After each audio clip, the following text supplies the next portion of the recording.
Hello, I'm Chandler Klebs, and today is my 28th birthday. And I asked my mom to record a video with me as a kind of a birthday special thing.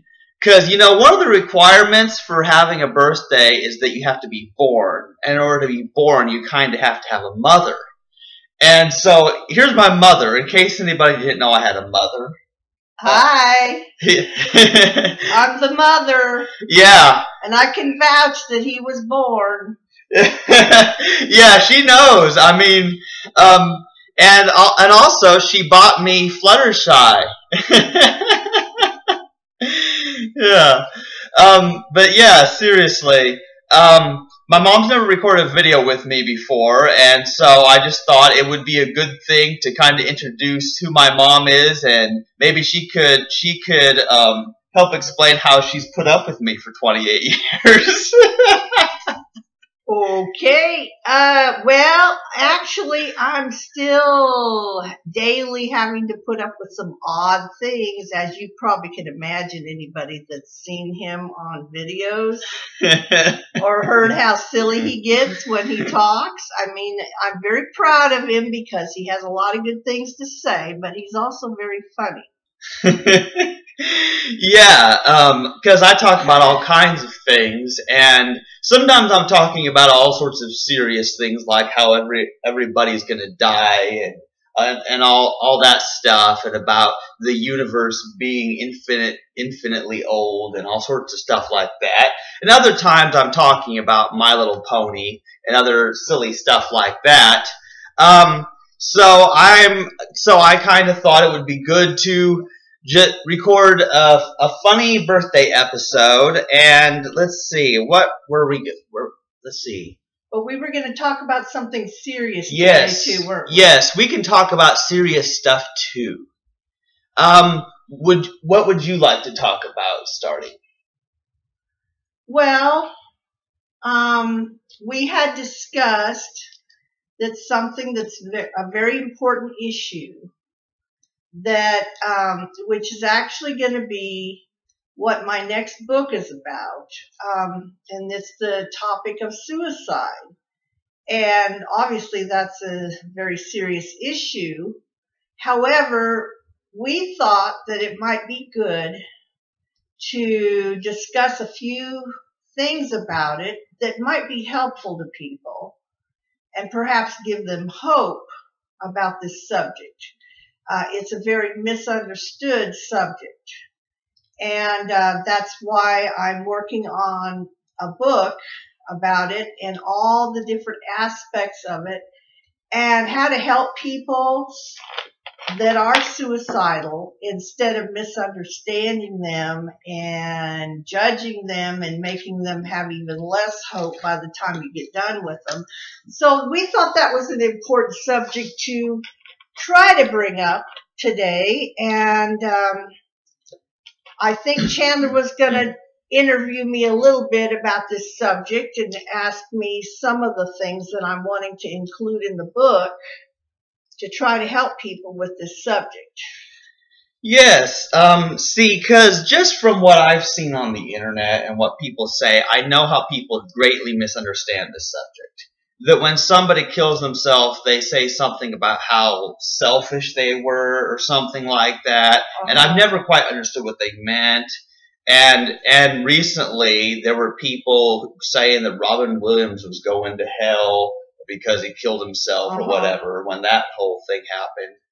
And what I find is that people are very inconsistent. Because on one hand, they're out being crazy and they're killing people who they consider not worthy to live, whether that's the blacks or the women or the Jews or the unborn babies or the cows or whatever, So they're out there killing all these living life forms. But then when somebody kills themselves, well, then they act like that's wrong somehow. Like, it's only okay for someone to die when you kill them, but if they kill themselves, then that's a terrible problem. You've probably encountered that. Yeah, well, I think the first thing that I want to say about this subject is that suicide And oftentimes a big part of it is depression. And I want to point out that depression, including suicidal depression, is a mental illness. It's a sickness just like a physical illness. And sometimes it does affect us quite a bit physically as well. And so instead of judging people or thinking that they're being terrible for committing suicide or for thinking about committing suicide, these people need help just like any kind of a physical illness. We might have compassion on somebody who's sick physically, but not recognize what a terrible illness it is to be depressed. It's not something people want.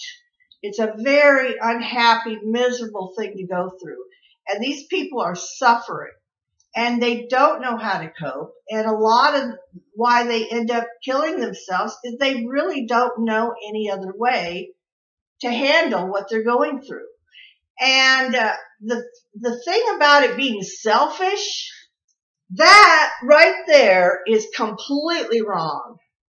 Because first of all, a lot of times people think they're helping people by ending their life because they feel so bad about themselves and they feel like people would be better off without them.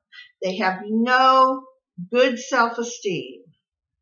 And so it's very important for people to recognize that these people need help. They're not thinking right. They're not thinking that it's going to hurt other people. And so it's not selfish. It's not mean. But many people think that this person was just being mean and trying to hurt their family and abandoning them. And they do not comprehend what's really happening with people. And it's not right to make the families feel bad about their loved one by harping about how awful that person was to kill themselves. And in counseling somebody who's feeling suicidal, the worst thing you can do is condemn them for it and make them feel even worse. They're already feeling bad. And you need to give them hope. You need to help them realize that it's an illness and it's something that they can't help, that they need help with it in order to overcome it, to try to prevent a suicide. We need to have compassion on people that are going through a deep depression and understand what's going on inside their minds and give them some hope and give them some meaning to their life and help them realize that their families and others need them in this world so that they will focus on that and be aware, because they're not going to do it just to hurt their families. I know that it's something they just really cannot help. It gets out of control. I used to be suicidal, and I overcame a lot. But I had people misunderstand me and make things worse many times. And then I know there were people that helped me eventually. And those things were helpful. But I also learned what's not helpful. And it really grieves me to see other people go through it and then have the terrible things that people say to the suicidal person and to their loved ones after they do commit suicide and make them think that that person's going to hell. And you know, God is not a harsh, judgmental person that people think he is, the way people are. And I don't believe that God would send someone to hell for committing suicide any more than he would for them dying of some physical ailment that they can't control. It's not something people ordinarily want to do. We have a self-preservation instinct, but when that's destroyed by the illness we're going through that's called depression, that means we are sick with an illness and we're dying from this illness. And people need to have compassion and be helpful and find out what that person needs. And there's such a terrible stigma about mental illness. And it doesn't mean you're crazy. It doesn't mean that you're bad. people need to be able to get help without having to be ashamed to say, hey, I have a problem, there's something wrong in my life, and I need help and I need support. So I just kind of wanted to preach a little sermon about that, because that really concerns me, that people are afraid to get help and they're afraid to admit they need help. And sometimes they're told, well, reach out for help. And then when they do, people accuse them of threatening suicide when they're just trying to get help. And there's a big difference between saying, hey, I need help. Will you help me so I don't commit suicide? And actually threatening and trying to scare people or manipulate them by saying that you want to kill yourself. And I've been misunderstood, and I've seen other people misunderstood, and it really makes me sad that many people aren't getting the help they need. Yeah, and I agree. See, there's an inconsistency here, because if somebody dies of like cancer or leukemia or diabetes, or they die in a car wreck or a plane crash or something like that that kills them, people act like, oh, well, that's sad that that happened to them. But then when it's a mental disease, when it's something in their brain that's not right, and it's always brought on by something, you know. Yes. And sometimes now there's chemical imbalances that you can't exactly see what causes that. But a lot of the times, and here's what I found, the people who are suicidal that I talk to, well, you find out it's because they're abused by their family. Their family tells them that they're worthless. They don't have any friends. They just lost their job. Their dog just died. Their spouse just divorced them. Something like that. You can usually see what it is that started them into that depression. And what people are doing is they're acting like that this person chose to be depressed and want to kill themselves. And there's nothing more insane than that. There really isn't. No one would ever want to choose such a miserable existence. Yeah. And we have had people say depression is a choice. Happiness is a choice. Yeah. Everyone wants to be happy, and no one wants to be depressed. We don't just choose something. Now, sure, there are coping skills that can help us come out of it, and those need to be taught to people to know what to do. But it's not like they sit around thinking, you know, I think I want to be depressed today. I think I want to suffer. I want to hurt. I want to feel terrible about myself, and I want to think about dying because it really cheers me up. That is just a stupidity that's beyond description. It really is, because, yeah, people act as if people just wake up one morning or something and they're just like, I want to be really depressed and miserable and kill myself. As if that comes out of nothing. Right. It's not really a choice. And what Chandler was talking about, people who have been abused, they are led to believe that everyone would be better off without them. So actually, they think they're doing a loving thing by getting rid of themselves. They do not realize they're hurting anyone. They actually think they're helping. And so we need to be able to help people have better self-esteem and overcome the brainwashing that they're worthless and have no reason to be alive. Yeah. And here's another thing. Yeah, it's like, see, in the past, I've been very depressed and feeling useless, like I should just die because I can't do anything. And particularly after the Navy, because, you know, I joined the Navy, but I didn't make it through boot camp, and because I wasn't able to get a job up to that point, I thought, well, this is my last shot, you know. And so if I failed the Navy, then, well, I don't know what am I going to do, you know. And so I had no direction in my life, and people were telling me I was a failure, and I brought on myself, and, you know, all that kind of stuff, because you've been with me. Yeah. And so what's interesting about it is that, I mean, I'm glad that I didn't kill myself back then, obviously. But it just, something had to happen for me to feel like I needed to be here. And that's what I found that helps me the most, is the feeling that there's something left for me to do. And there have been times, Mom, where it has been, well, I haven't beat this level in a video game yet. Having goals, any Yes. kind of a goal Yeah. to reach toward that keeps you going until you can get all that other out of your system that's leading you to suicide.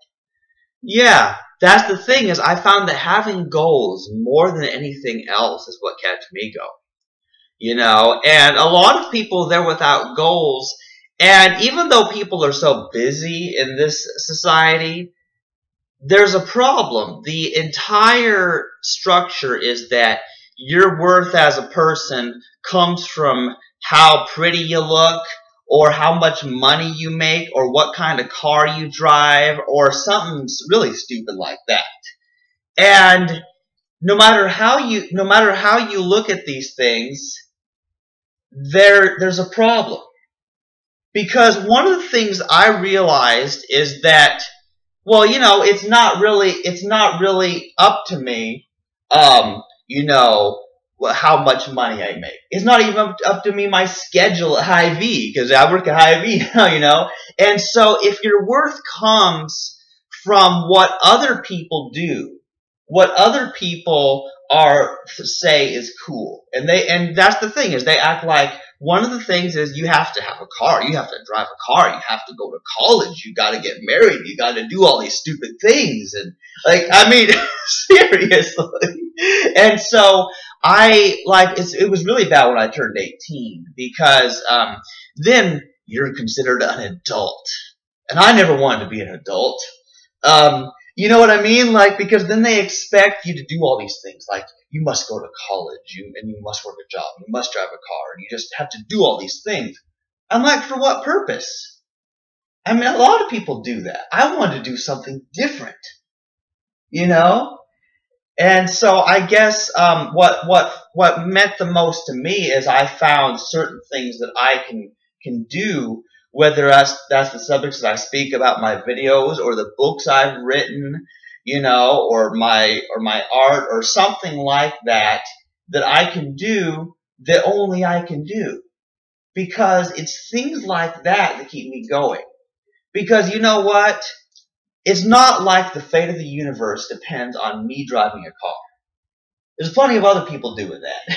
The fate of the universe might depend on you not driving a car. Yes, very good point. Because if you have trouble driving safely, then that could affect a lot of people. And then they don't need to commit suicide because Chandler's out there running them over. Yeah, that's right. And people have seen the way I drive the motorized carts at Hy-Vee, and those things are slow.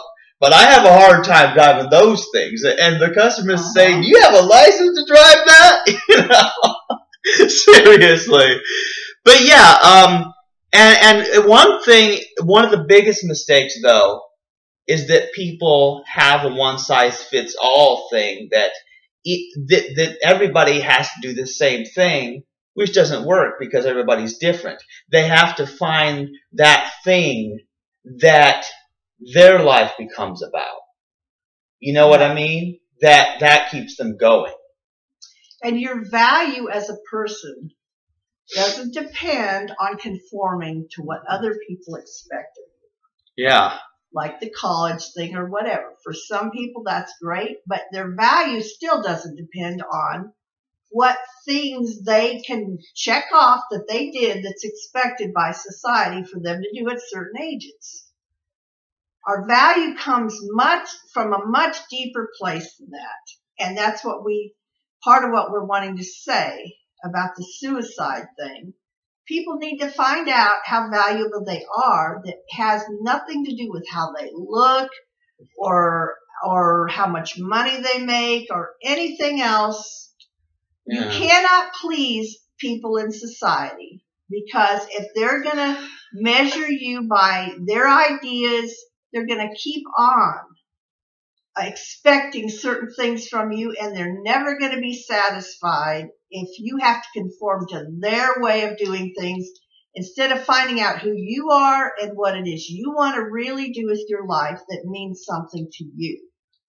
Yeah, and it's kind of interesting. There's this idea, and it kind of sounds philosophical, and I think it's kind of weird, but people talk about intrinsic value of like whether life has intrinsic value, that life is valuable regardless of what somebody says, because it can't be about how much money you have, because some people are poor. It can't be about how you look, because some people look ugly. And some people have no control over how poor they are. Yeah. Because other situations outside their control have kept them trapped in poverty. And that happens all over the world, and it happens right here in this country as well. Yes. Come on. Doesn't everybody want to have enough money to buy their food and have a place to live? Come on. It's not like anybody would actually want anything other than that. But people are unable to find jobs, and people who are disabled or have any physical or mental disability where they can't do things, well, they are at a disadvantage. Because, and just like I've had a hard time getting a job because people look at homeschooled people as though they're not as qualified, which is really kind of the opposite of the way it actually is in a lot of cases. And so I was so glad I was able to get a job at Hy-Vee. But even after I got my job at Hy-Vee, for a while I think, well, yeah, now I'm somebody because I have a job. But even after working for a year or so at Hy-Vee, I thought, wait a minute, that can't be what I'm worth. You know what I mean? There's got to be something more to it than just that. Mm-hmm. It's kind of a weird thing, because here's one problem, and this is a problem that I see, like with the abortion thing, is that people are making these completely arbitrary distinctions, like, well, this person should have been aborted because they're less intelligent. That's what they do, is people who are disabled, and then they tell their parents that they were selfish for not aborting them, which is really weird because it ties into the suicide thing too. Because it's kind of weird, because first of all, you're selfish if you don't kill your kids, but then you're selfish if you kill yourself. And I'm like, what's the deal? Because I'm seeing a contradiction here. There's a lot of contradictions involved in these life and death matters. Yeah. And Chandler and I are doing what we can to speak out against things that are not right, partly by writing our books. And we deal with various subjects that we think will be helpful to people. And like you said, this is the first time I've done a video with him, but we're hoping that this can throw some light on some subjects that will help. And maybe we need to do one about homeschooling eventually. Since you brought that up, there's a lot of issues about that. Yeah. And why I chose to homeschool my children as much as I was able to do so. Yeah, because I think that's really important, because here's something that I've noticed, and this is the stupidest thing ever. Notice that whenever somebody does something that somebody doesn't like, well, they either blame the person or they blame their parents. And here's what's really bizarre. Parents are not raising their kids. Not in this country. The schools are. They're at school like 8 hours a day. Their parents are working at least 8 hours a day. The parents don't get any time with their kids whatsoever. It's like, they're pretty much in the same situation as a sea turtle, practically. They're on their own because, the mother sea turtle lays the eggs, and then the baby turtles, they're on their own, That's kind of what it's like, because even though parents may care about their kids, they're not even able to legally homeschool in many states these days. and they don't have time because they're working. They'll, even if there's two parents, they're both working full-time jobs, and they still don't have enough money. And so what this does is this means that kids are still growing up without parents, even though they've got parents. And it's great when people can homeschool. And it doesn't work for everybody, obviously, but when it does, it's great because I feel like I think we should make that the topic of another video where we can deal just specifically with that. And I'd also like to add, in conclusion to that comment you made a little while ago, I'm just glad you don't look like a sea turtle.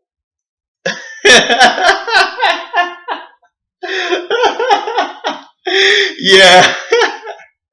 Yeah, I mean, but yes, it's really very interesting because the reason that I'm so into life and death issues is because it leaves no stone unturned. Because you have to get into, well, what's the meaning of life? What's the value of people? What's right or wrong? You have to get into all of that. And that's, now, in a way, it's a downside because it's depressing. Because when you start getting into abortion or suicide or war or capital punishment or anything like that, you're getting into religion, you're getting into politics, you're getting into all the philosophies that everybody has. And one of the weirdest things is, there's this utilitarianism thing, like that if something is useful to a society, then it's good. But that's about what that society, what those people that make up the society think is useful. And so there's a problem there because anybody can do that. And that would be like, let's say that, now I'm not a musical person like you. I don't value music as much. I like listening to it. But since I don't value music, that would be like me killing all the musicians because I don't consider them as utilitarian to me. I don't consider them a utility to me as much. That'd be like you killing all the math geniuses because you're not really into math. Yeah, somehow that just doesn't seem very ethical or fair. To kill people because they're into a different subject than you're into. Yeah. But that's kind of what society's doing by deciding who's valuable and who isn't. Yeah, and it's really kind of interesting. And one thing that's kind of interesting is a lot of people, they really know that I'm into the show My Little Pony. And a lot of people don't get it. But what I like about that show is it's all about, friendship, these ponies that are friends, and there's all these lessons on honesty and loyalty, generosity, kindness, all that stuff. And, Fluttershy is called the element of kindness, and she's friends to the animals and all that. And what I like about that is that unlike the majority of TV shows and movies and cartoons out there, which are all about violence, it's all about there's some villain taking over the world and usually kidnaps a princess, and then some hero has to kill them, rescue the princess, slay a dragon, all that kind of stuff. All that silly stuff, and it's in the video games too. And I got tired of that. I got really tired of this whole big conflict with someone taking over the world, and then somebody kisses a princess and they live happily ever after. This Disney movie type of attitude that people, they watch this stuff and it infects their minds so badly because that's not the way it really works. And I'm really about nonviolence more than anything. That in general, we should respect life enough to not go around killing people.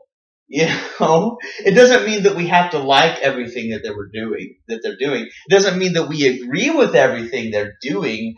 But I just don't think that because you view someone, what they're doing, as less important than what you're doing, that you kill them. Hopefully not. Is our 30 minutes about up? It's almost up, so This is pretty good. Yeah. That's probably enough for today, but I think we should deal with a lot of different topics, and hopefully we can be helpful to other people and a little bit entertaining at the same time. Yeah, maybe next time we'll be able to do the homeschool subject. All right. Okay, thanks for listening.